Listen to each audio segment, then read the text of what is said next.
అలాంటప్పుడు అంత పెద్ద మనిషి, అంత మంచి మనిషి అయిన రాజశేఖర రెడ్డి గారి విగ్రహాల జోలికి తెలుగుదేశం పార్టీ వాళ్ళు ఎందుకు వెళ్తున్నారో చంద్రబాబు గారు వాళ్ళ నాయకులు సమాధానం చెప్పాలి. రాజశేఖర రెడ్డి గారు ఏదో వైసీపీ నాయకుడు అన్నట్టుగా వ్యవహరించడం జరుగుతుంది.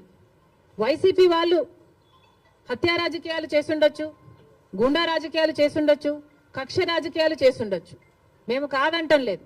కానీ దానికి రాజశేఖర రెడ్డి గారికి ఏమిటి సంబంధం అని అడుగుతున్నాం. వైఎస్ఆర్ సిపి అంటే యువజన శ్రామిక రైతు party, YS Rajasekhara Reddy party కాదది.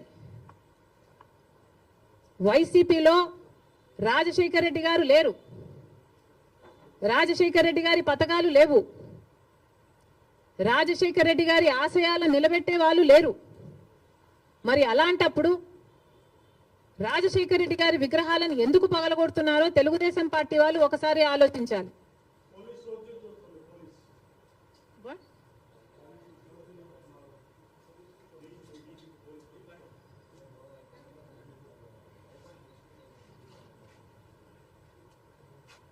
రాజశేఖర రెడ్డి గారిని, ఆయన ఆశయాలని నిలబెట్టే వాళ్ళే అయితే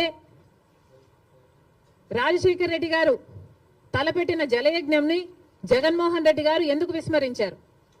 రాజశేఖర రెడ్డి గారు తన ప్రాణం కంటే ఎక్కువ నేను ఇందుకోసమే పుట్టాను, జలయజ్ఞం కోసమే పుట్టాను అని రాజశేఖర రెడ్డి గారు అంతగా జలయజ్ఞం కోసం తప్పిస్తే, జగన్మోహన్ రెడ్డి గారు 6 నెలల్లో జలయజ్ఞం మొత్తం పూర్తి చేస్తానన్న జగన్మోహన్ రెడ్డి గారు కనీసం ఒక్క ప్రాజెక్టు కూడా ముట్టుకోలేదు. మరి వైసీపీలో రాజశేఖర రెడ్డి గారు ఉన్నారో లేదో ఆలోచన చేసుకోవాలి. రాజశేఖర రెడ్డి గారి ఎంతో ఇష్టమైన ఫీజు రీయింబర్స్మెంట్, ఇలాంటి పథకాలకు కూడా వైసీపీ ఈ రోజు వరకు కూడా అధికారంలోంచి దిగిపోయే రోజు వరకు కూడా 4,000 కోట్లు బాకీ పడింది. చిక్కీలకు, స్కూల్ యూనిఫాములకు, ఆఖరికి కోడిగుడ్లకు కూడా బిల్లులు కట్టలేదట. మరి అలాంటప్పుడు రాజశేఖర రెడ్డి గారి ఆశయాలను నిలబెట్టే పార్టీ వైసీపీ పార్టీ అని ఎందుకు అనుకుంటున్నారు? అది కాదు కాబట్టే ఈరోజు ప్రజలు వైసీపీకి అంత బుద్ధి చెప్పారు, గోయి తీసి పాతి పెట్టడం జరిగింది. మళ్ళీ చెప్తున్నాం, వైసీపీ అంటే యువజన శ్రామిక రైతు పార్టీ, వైఎస్ఆర్ పార్టీ కానే కాదు. రాజశేఖర రెడ్డి గారికి వైసీపీ పార్టీకి అసలు సంబంధమే లేదు.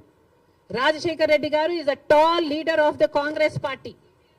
కాంగ్రెస్ పార్టీ ముఖ్యమంత్రిగా 2 సార్లు కాంగ్రెస్ పార్టీని రాష్ట్రంలోనే కాకుండా దేశంలో కూడా అధికారంలోకి తీసుకొచ్చిన గొప్ప నాయకుడు రాజశేఖర రెడ్డి గారు. రాజశేఖర రెడ్డి గారు is a Congress man. He lived a Congress man and he died a Congress man.